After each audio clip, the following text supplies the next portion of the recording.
Okay, I hope everything is clear now and being recorded, because this is my 5th time recording or 7th time recording this video. When I recorded like previous times, either it was the video was muted, you know, I recorded for 5 minutes, 7 minutes, I talked about everything, explained, but then I realized that it was not recording, and somehow I also made one mistake inside the code. But now I hope everything is clear. Let me rerun this program to make sure it's running. Yes, it is running, it is working. Today, hello by the way everybody. Today I'm going to be explaining like the main difference between insertion sort and merge sorting methods in data structures and algorithms. Let me one more time see if everything is recording. I hope everything is clear and being recorded. Okay, let's start out with the first line. Okay, uh, it's better to focus on the code itself for me now. So insertion sort, merge sort, and quick sort, they are 3 different sorting algorithms that solve the same problem. They solve the same problem. In fact, it is like arranging data in the correct order, in like ascending order specifically. Yeah, it goes from the smallest to a larger number, always. However, they use very different approaches, and their performance changes drastically as the size of the program increases. So for small programs, specific sorting method is useful, while for the larger problem, the other type of method is useful. Yeah? So in this video, we'll focus on that, like key differences between them, yeah, algorithms and that sort of things. Well, the program starts with the following with the following statements here: import java util arrays, import java util random. So the run, I also explained this stuff in like previous video, so I will like basically refer to them because I already explained them in the previous video. Like here, this is just like importing method that we have always have to use. Yeah, right after that, random class is assigned. So the random class is used to generate random numbers for the array, and it will be sorted. Yeah, it will be sorted. The array class is important to allow printing arrays using array to string. Uh, Next, we are going to define class. Yeah, public class. Uh, Public class merge versus insertion. What does it mean? This class contains all 3 sorting algorithms. In fact, it contains all 3 algorithms. These are insertion sort, merge sort, and quick sort. Yeah? And let's take a look at them each one by one. Yeah? The first algorithm implemented as insertion sort. This is like insertion sort. Yeah? And the method is defined as this void insertion sort int and array. So this method receives an integer array and sorts in this place. Yeah, it receives an integer array and then sorts in that place, meaning that it modifies the original array without creating a new one. Inside this method, the length of the array is usually stored. Yeah. This line, as I told on the previous video, in size is equal to array length. This tells us how many elements needs to be processed. Okay, as we go along, just like the function that was used in the previous video, for in step equals 1 is equal to 1, step is less than size, step plus plus. Int key is equal to array step, and int j is step minus 1. So the main loops of insertion actually starts here. So this function, basically for function here, this loops tells that index 1, it actually starts from index 1 because the element at index 0 is at the correct position, yeah, of the, and it is at the left of the array. The current element stored as key. You're gonna have to pay attention because the key here represents the value that needs to be inserted into the correct position. Yeah. Another variable is going to be this. Int j is equal to step minus 1. This variable shows that algorithms move backward through the sorted part of the array. The core logic of the insertion sort inside this program is while loop, which we are going to talk about here. As you can see, the code starts like this. J is larger or equal to 0, and key should be less than array. So here, another thing to pay attention, this is like AND operator, this is not OR, which means both functions, both cases on the both on the right side and the left side should be correct here. And this is basically the way it checks basically two conditions. First, it ensures that we stay within the array bounds. Yeah, we do not get out of array bounds. And second, it checks whether the element to the left, is larger than the key, whether it's larger or is it smaller. Yeah, it is what it's gonna check. Then index is moved one position into the left. Yeah, from here.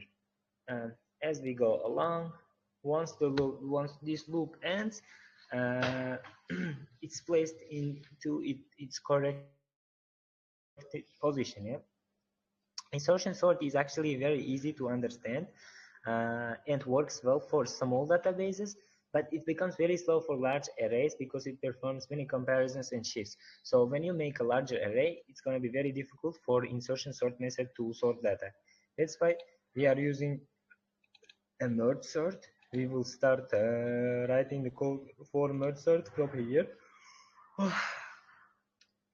The next algorithm implemented is MergeSort, which is also called a divide and conquer approach. Yeah? The merger, the merger here, the merger here helps methods defined as static, like this line of code. Basically, I'm not gonna read because I want to save my time. Um, and this method basically merges two sorted subarrays into one sorted array. Yeah? It makes two subarrays one sorted array. The sizes of the two subarrays are as follows: n1 is equal to m minus l plus 1, and n2 is equal to r minus 1. Okay. Temporary arrays are created to store values from each half, yeah, and data is copied to them. Data is copied into them, yeah. The temporary arrays are also merged by comparing elements one by one here, yeah. So here it's being compared by one and writing the smaller value back to the original array. If one finishes early, the other one remaining elements is copied into the over, yeah, copied over. So yeah, here it's written copy data temporary arrays. Yeah, and the main merge sort is defined as, okay, let me see. Yeah. Okay. So basically, like these other lines of codes are the remaining ones, and they are also very similar to the code that we have discussed yesterday. That's why I'm gonna be keeping them a little bit, I'm gonna be talking them a little bit later here.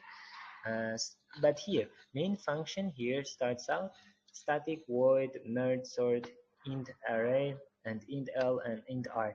So this is like the main part of the sorting method function, merge method. If the array has more than one element, it's split into two halves. You need to understand this, okay? Like if it has long elements, it will be sorted into two parts, two halves. Yeah. The middle index is calculated, and each half is sorted recursively, yeah, in the recursive order, and then two halves are merged back together. MergeSort has a complexity that is called like logarithm, yeah, or logarithm and natural logarithm, and performs consistently well for large data sets. It means like for big data too, it could be used, yeah, when I calculate. Yeah, later we are going to take a look at them, yeah. So insertion sort, it's gonna like compare the same value. Insertion sort, it will calculate in nanoseconds, then it will calculate in merge sort, it will be in more or less seconds, yeah. By quick sort, it will be in even less seconds. This is like the main idea of uh, today's video's idea, yeah. As we go along, so this line of code, static void quicksort. Quicksorts, let's talk about quicksort.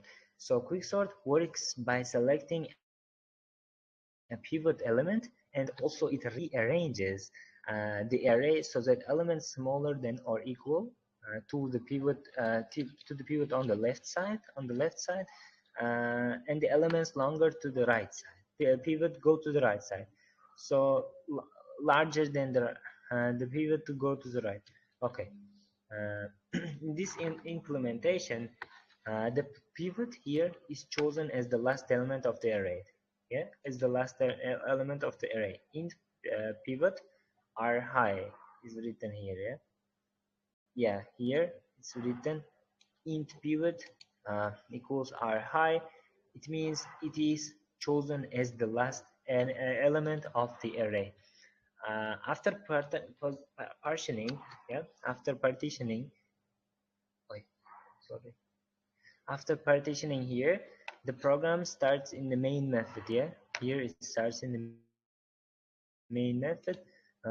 Inside main, let's go to the main part. Here is a lot of code. That's why I'm, trying to talk to you about the most important codes here. So the program actually starts out from here, static void main string. Yeah, inside main size. Here we are defining the size. Actually, when I downloaded the file from the model itself directly, it showed like 1 million. You see, well, it was like this number was 1 million, 1 million. Now it is 20,000. Why did I make it 20,000? Because when I did 1 million, it was a very large size and it took very long time for it to be run. But at the very end, guys, we are also going to compare it and change this value and see what's going to happen here. Yeah.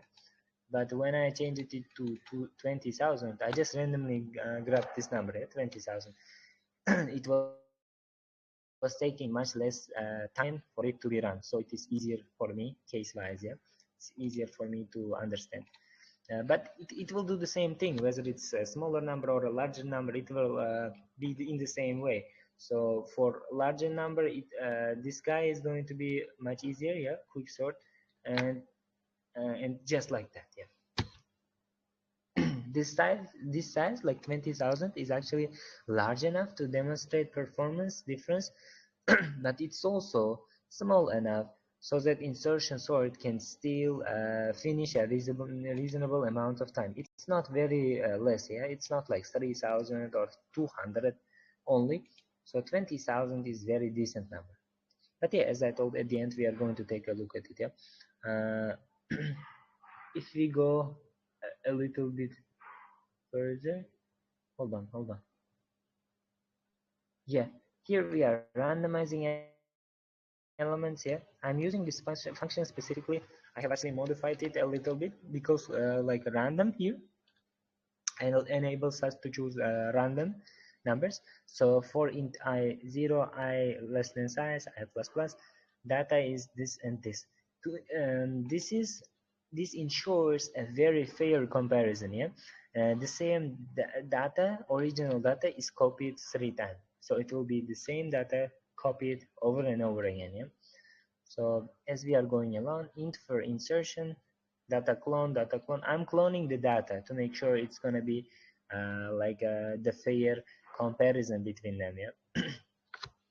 It ensures this actually ensures that each sorting algorithm processes is identical, like similar to one another input data. Yeah. Execution time is measured using system nanotable. So here, as you go along, you can see we are using system nanotable. Yeah. Okay. Insertion sort timing. So here we use long start is system nanotime. Yeah. But a little bit later we are also using long end is system nanotime, then time in system nanotime. um, a little bit later we are also merging like sorting timing long start ms, system is equal to nano time. Here we are merging the sort timing, and then we are also merging uh, like the sort. We are also sorting like the merge, yeah. And yeah, quick sort timing. Okay, and yeah, time spared by, yeah, here it's defined, yeah. You should take a look at this. Time spent by insertion sort. So this is going to print out how much time it will take by insertion sort. Here it will print out merge sort, yeah, and at the end it will print out quick sort. So quick sort timing, long start as and yeah, this elapsed time for each algorithm is printed in nanoseconds, yeah. Here it will be printed in nanoseconds. The results okay, now the results here when I run, yeah, hold on, so let me run the program. 1 second. Okay, okay, I run the program and I get this value. Let me explain to you what's going on here. So the result here, as you can see, you get the largest number here, then a smaller number here, and a little bit larger number there. Wait. Okay. Yeah. So you get this. The results here show that insertion sort is much slower for large data sets. So this guy, insertion sort, is actually small for large data set. So if the key thing you are going to take away from this video is, if you are using a large data set, don't use insertion sort. For small data sets, it's perfect. It's going to be great. But for large ones, it's not the best one, because we have like better ones too. While merge sort and quick sort perform significantly better, yeah? Merge sort here and quick sort there, they are much better for larger operators. We are also going to see in numbers, yeah? Now, changes made to the original code include adding quick sort to allow comparison of 3 algorithms. So what I did when I was changing the code is that I added quick sort method, yeah. I added quick sort method at the end, and I edited because it clones the array times to ensure a fair comparison. There will be a fair comparison after I add a quick sort, yeah. Moving a random object creation outside the loop for efficiency. Fixing a missing print statement for merge sort time. So it would be missing a fixed time when we weren't using a quick sort method, yeah. That's why I added it. So it reduces the array size to a program finishes in a variable size. But here now, let me just quickly, yeah, change the numbers and see what's gonna happen at the end. Yeah, here it's 20,000. Yeah, let's make it like, okay. Let's make it like larger.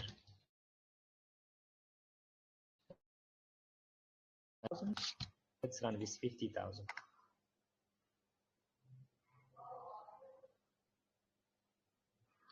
Okay, it's taking a little bit less for it to be run because my machine is not the best. I'm sorry for that, but we will see. You see, it is running. Should I run again? I don't think so. Okay, so as you can see, for 50,000 it took longer time, yeah, and you can see the difference here. So it's how many digits?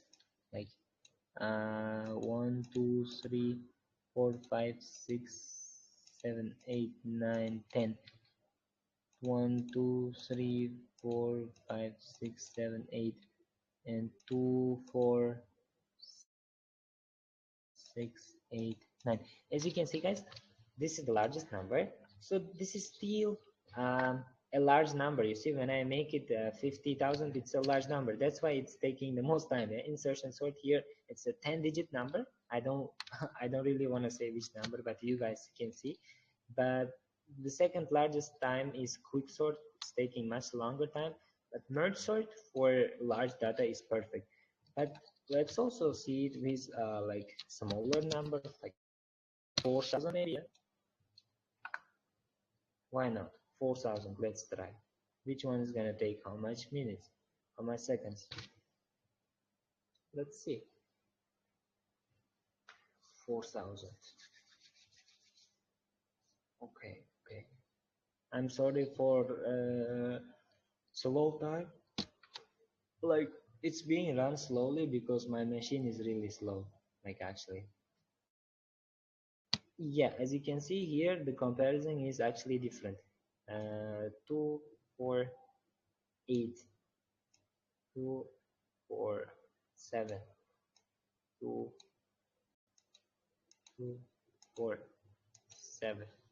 Okay, here this one again somehow taking the largest number, yeah, but maybe it's 300 because in 4,000 it was a similar scenario again, yeah.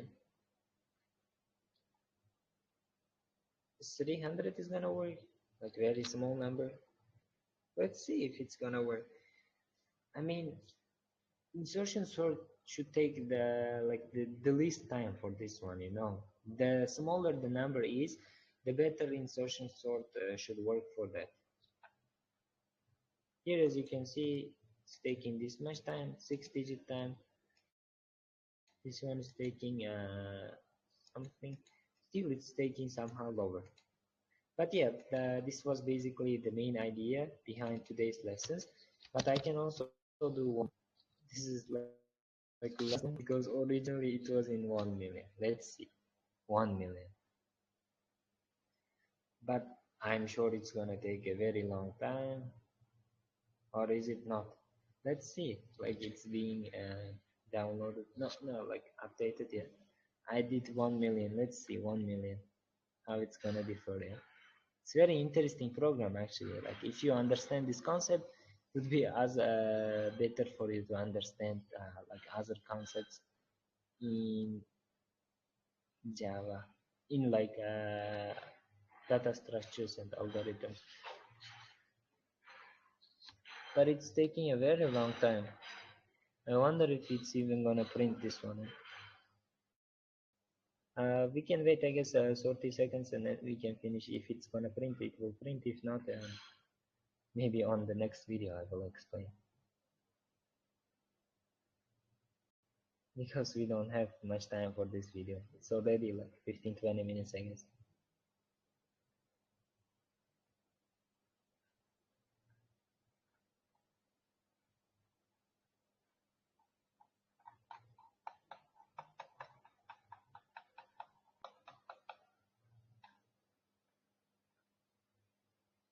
Okay, I guess for 1 million is a very big number here. You're gonna have to understand. That's why it's taking a very long time.